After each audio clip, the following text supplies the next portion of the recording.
প্রতিদিন রাতে ঘুমানোর আগে ভেবে নিই যে কালকে সকালে কি রান্না করব। আজকে খাওয়া শেষ হতে না হতে কালকে খাবারের চিন্তা ধরে যায়। হ্যাঁ, এর নামই হলো গৃহিণী। গৃহিণীদের জীবন এমনই। আমরা যারা গৃহিণীরা আছি তারা সবসময় চিন্তা করি যে আজকে তো খাবার দাবার শেষ হলো, রান্নাবান্নার পর্ব শেষ, কালকে কি রান্না করব। আর যে রাতে যেটা ভেবে রেখেছেন সকালে উঠে তাই রান্নাবান্না করা। চলে যায় আমাদের মতো হাজারো গৃহিণীদের জীবন।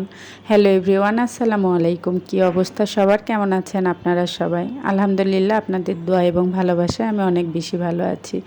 তো আমার মতো হয়তো বা সবারই এভাবে ভাবতে ভাবতেই দিন চলে যায়, সবার ক্ষেত্রেই তাই, শুধু যে আমার ক্ষেত্রে তা নয়। তো আমার বাসায় করলা আলুর চচ্চড়িটা রান্না হয়ে থাকে, এটা আপনারা সবাই দেখেছেন। তো আমি যেভাবে রান্না করি বরাবর সেভাবেই রান্না করছিলাম। আর আজকে ভাবছিলাম যে করলা আলু রান্না করব না, কিন্তু ফ্রিজে গিয়ে দেখি করলা পচে যাচ্ছে। তো টাকা দিয়ে কিনে নিয়ে এসে সবজিটা ফেলে দেওয়াটা এটা আসলে আমার কাছে ভালো লাগে না। এটা সবার কাছে হয়তো বা তাই ভালো লাগবে না, আমার কাছেও তেমন মনে হলো, তাই চটপট রান্নাটা করেই ফেললাম। কারণ রাতে মুরগির মাংস রান্না করেছিলাম, সেটা আমার ছেলের জন্য রয়ে গেছে।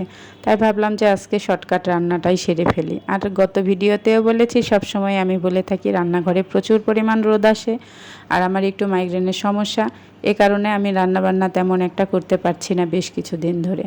আর আমার যেহেতু ডেলি ব্লগিং, তাই আমি আপনাদের সঙ্গে আমার সারাদিনের যা রান্নাবান্না থাকে, একটু টুকিটাকি কাজকর্ম থাকে, সেগুলোই আর কি শেয়ার করছি। তো যেভাবে আমি রান্না করি সেভাবে রান্নাটা দেখায় আপনাদের, জানি না কার কেমন লাগে। তবে একটা অনুরোধ থাকবে, যাদের আমার ভিডিও ভালো লাগবে অবশ্যই যাদের যাদের ভালো লাগবে লাইক কমেন্ট শেয়ার করে আমার পাশে থাকবেন আশা করছি। একপাশে রান্না বসিয়ে দিয়ে ভাবলাম যে ডাইনিং টেবিলটা মুছে নিই, কারণ কিছুক্ষণ পর আবার তাসিনের স্যার চলে আসবে, আর স্যার আসলেই ডাইনিংয়ে পড়ায় আর কি, রুমে পড়াই না ডাইনিংয়ে পড়ায়, এই জন্য ডাইনিংটাও পরিষ্কার করে নিচ্ছিলাম। আর 6 তলার উপরে যে এত বেশি ধুলা কী করে আসে আমার এটা মাথায় আসে না।